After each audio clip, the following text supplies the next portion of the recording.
Hi everybody, welcome to Living Traditions Homestead. My name is Sarah.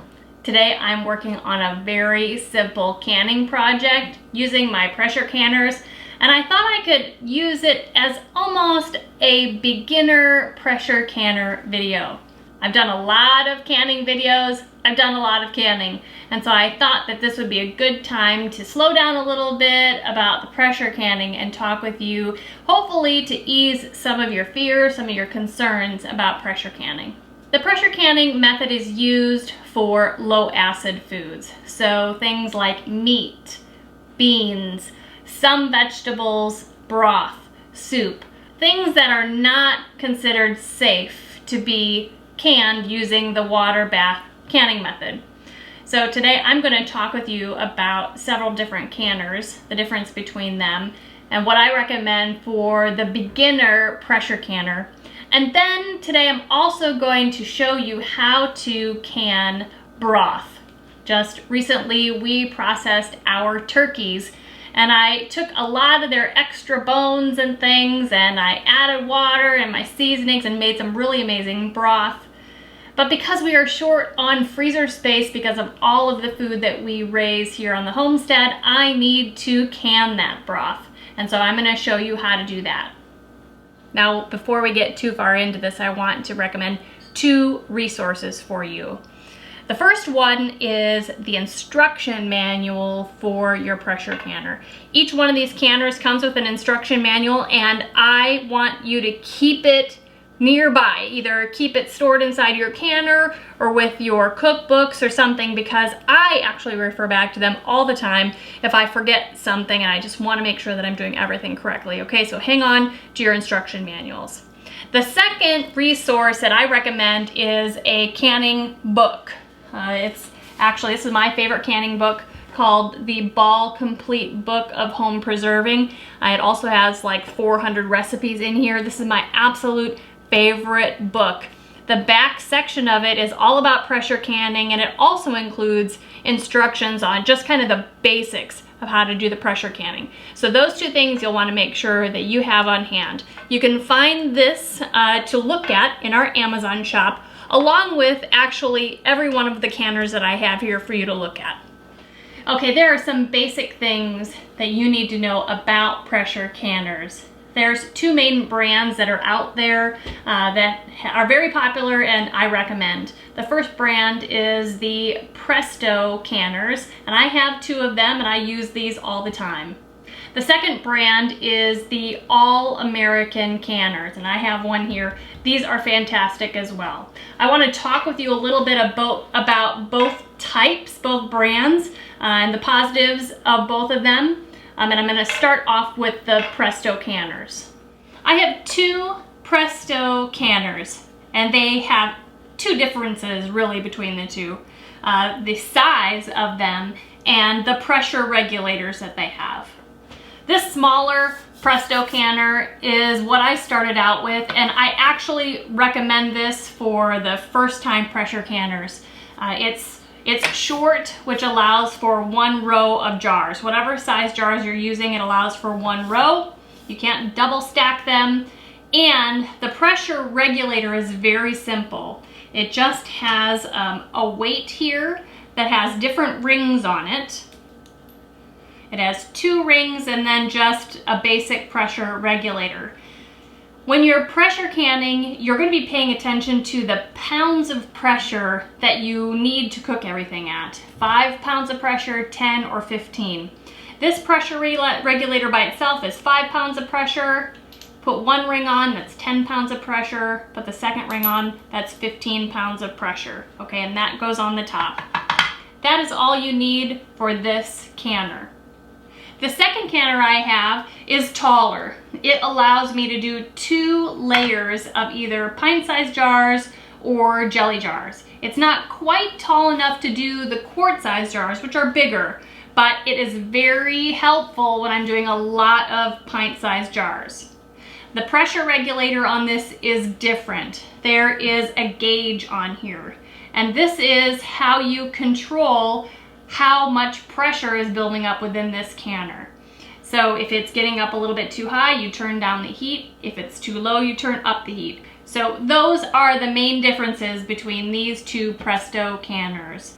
Now, both of these have an emergency pressure release valve back here. It's a little rubber valve here that if too much pressure is building up in here, it'll start pushing steam out of here. When our grandmas and great grandmas were starting to use pressure canners, there were scares that some of these could explode because there was too much pressure. And that's what I think a lot of people are afraid of. They hear those old stories of their grandmas or their great grandmas having these explode in their kitchen. So that is a safety mechanism that has been installed in these pressure canners for a long time now. So you don't have to worry so much about that. Both of these Presto canners have a seal inside, or a gasket, inside the lid. This black thing, it comes in and out, and this can wear out over time and need to be replaced. You can get these replacements on Amazon or I think also on Walmart.com, but this will have to be changed every couple of years. Also inside of these is a little plate that holds the jars up off the bottom of the canner.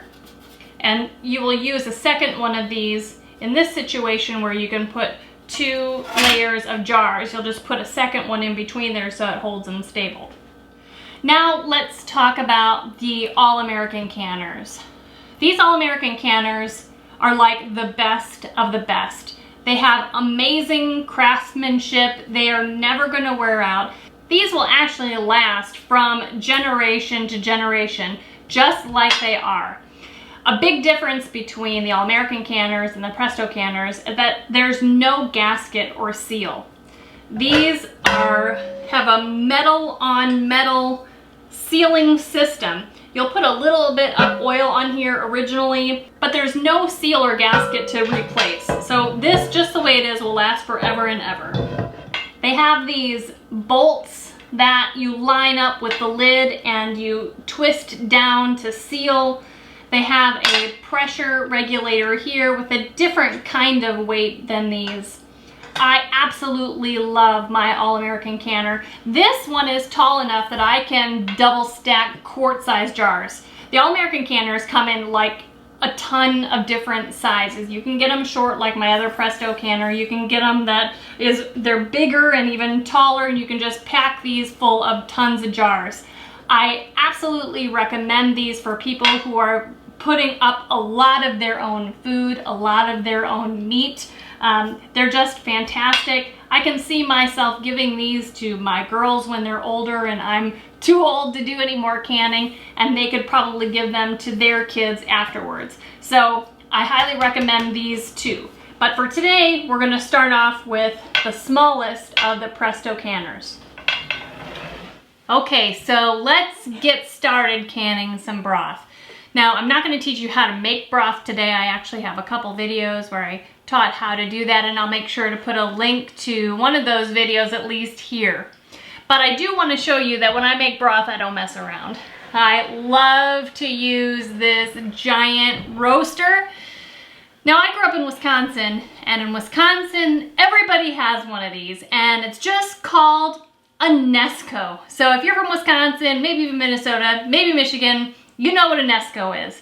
For everybody else, this is just a giant roaster. It's an 18-quart roaster. I absolutely love it. This type is my absolute favorite type because this part here lifts out and you can wash it. There are other roasters like this, electric roasters, that it doesn't have the pan, so you have to wash everything inside of there. Anyway, like I said, I don't mess around. I like to make a lot of broth at one time. Everything that I put into this broth is still inside of there. So all the bones, the skin, any of the veggies and the spices, they're all still in here. Also is a thin layer of fat on top of here. Lots of this needs to come out before we can put this straight in jars. So that's what we need to work on first. First to come out needs to be all the bones. You really don't want any meat particles or bone bits or skin in your jars of broth. I take mine out and I put them down in a colander so that any of the broth that might be dripping off of it, I get to capture that and put it back in so that all of that gets into my jars. So this will take a little bit, but make sure you just take your time, get all of this out. I have most of the bones and the bits out of the broth. Now I'm going to take some time to skim off any fat that is floated up to the top. I'm going to do this while it's still warm because I really want to get all of this canned today. Now the reason you want to take the fat off of the top of your broth before you can it is because the oil will go rancid after a while, and that will affect the quality and the flavor of your broth. A lot of people keep it on there, but I really like to take it off. Okay, I think I have most of what I'm concerned about off of there. It's time to get all of my canning jars and canning things ready. Because I'm going to be using that smaller Presto pressure canner, it holds 7-quart jars. So I have all my jars ready here, I just need to get everything else ready. Now pressure canners use steam, so we need to put some water inside the pressure canner. The Presto canners have an etched line near the bottom of the canner that tells you how much water to put in it. I think it's about 2 quarts, but make sure that you look closely, and that's how much water we're going to put in the bottom of the canner. Okay, I'm going to put this onto the stove top, and I'm going to turn the heat on to heat up the water in the bottom of there. If it comes to a boil before I'm ready, I'll just turn it off, but I know that the water is hot in there. Okay, let's start canning. My broth is still very hot, and that is important when you're getting ready to can your broth. It needs to be hot liquid. Now, I have not really finely strained all of this. I just took out as many bones as I could find just by putting a slotted spoon through there. So there is a possibility that there's still some small bones in here. But rather than straining the entire thing into a pot, I'm really just saving a step by doing the final straining as I'm filling the jars. Now I'm just using a regular sieve, which will allow just some teeny tiny bits down in the broth. If you like very, very clear broth, what you can do is lay a little cloth here, either some cheesecloth or a small towel, and you'll pour your broth through here, and every single tiny bit will come out and you'll have very clear broth. Now, I don't really care, so I'm not gonna go that extra step. So we're gonna start by getting a jar, putting in my canning funnel, and putting a strainer on here, and I'm just going to ladle my broth into here until it is 1 inch away from the top of the jar. I think that's about right. So I'm going to measure and make sure that the liquid is just at about 1 inch above the top. There's a special tool that you can buy online or in the store that has different measurements on each little, basically, stair here. Okay, find the measurement for 1 inch, measure it down in there. It's perfect. It's almost like I've done this before. Okay, so the height is perfect. Now I'm gonna wipe the rim with a rag that has water and a little bit of vinegar on the rag. I'm gonna wipe the rim because there could be some greasy stuff on the lip of this jar. The vinegar will help break that up and make the lip here very clean. Okay, it's ready. I'm gonna put a lid on the jar and a ring on the jar.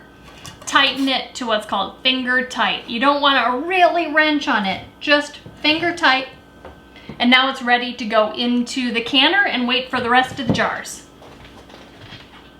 We're gonna do the same thing over and over until all these jars are filled up and until the canner is full.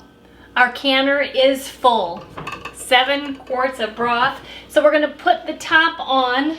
These Presto canners have arrows that show you how to put the top on. Close that up.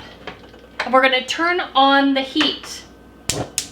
I would say to high or medium high. And what we're looking for is steam to start coming out of this center hole here. Once a steady stream of steam is coming out of there, then we'll set a timer for 10 minutes.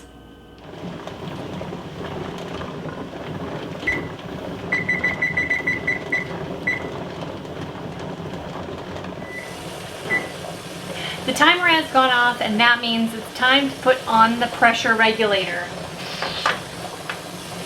We're going to put that on and turn up the heat.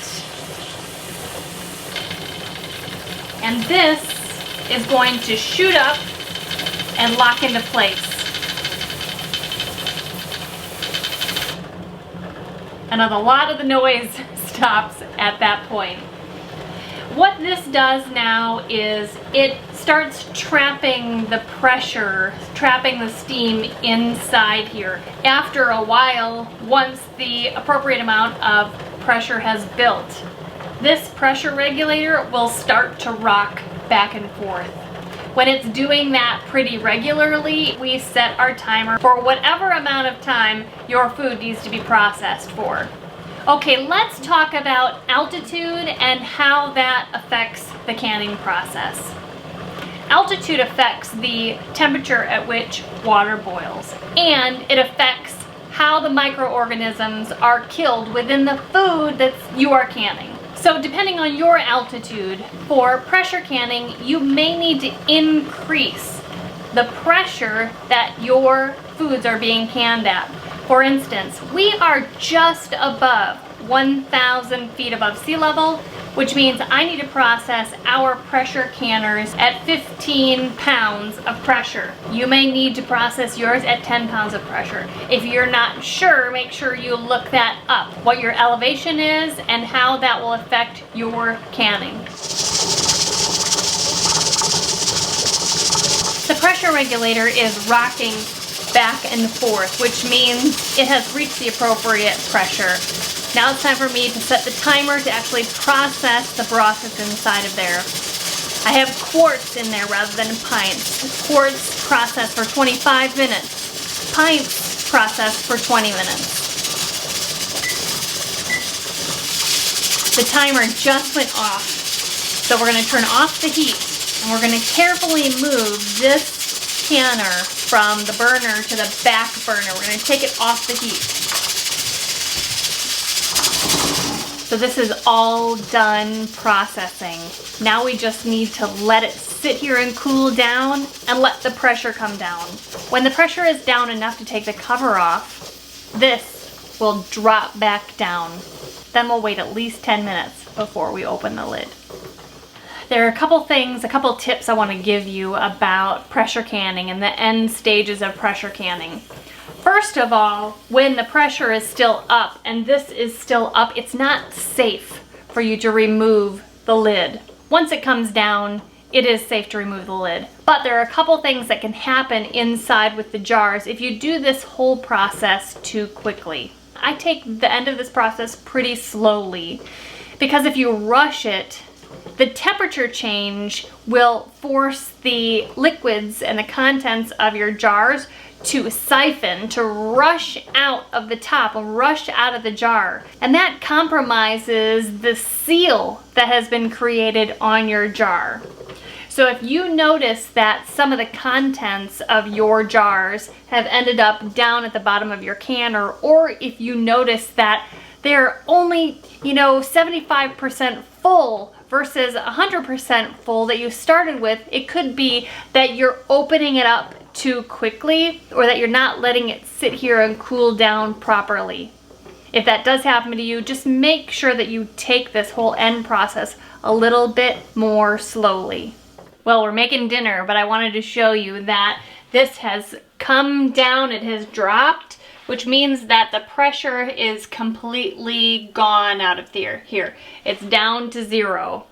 So I've let this just sit here like this for 10 minutes. Remember, if you want to prevent siphoning from your jars, you need to take this slow. And I have experienced siphoning before, so I'm just slowing down. So now we can take the weight off of here. It's perfectly fine now to gently take the lid off. The instructions say to take it off completely, really slowly. Make sure that the steam doesn't come up this way, that you tip it, that the steam comes up this way so you don't get burned. But what I do is I lift it off and just set it off the side of the pressure canner just a little bit so that the temperature doesn't change really quickly and have things siphon off. So I'm just gonna pick this up and I'm just gonna set it there. I'm just gonna set it there to let the heat and the coolness just happen really slowly. I'm gonna leave it there for probably 30 minutes before I take the top of the lid off completely.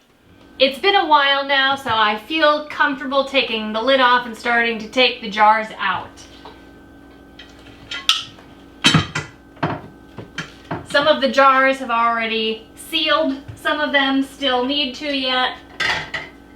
I'm just going to very carefully lift them out and bring them over to a towel on the counter.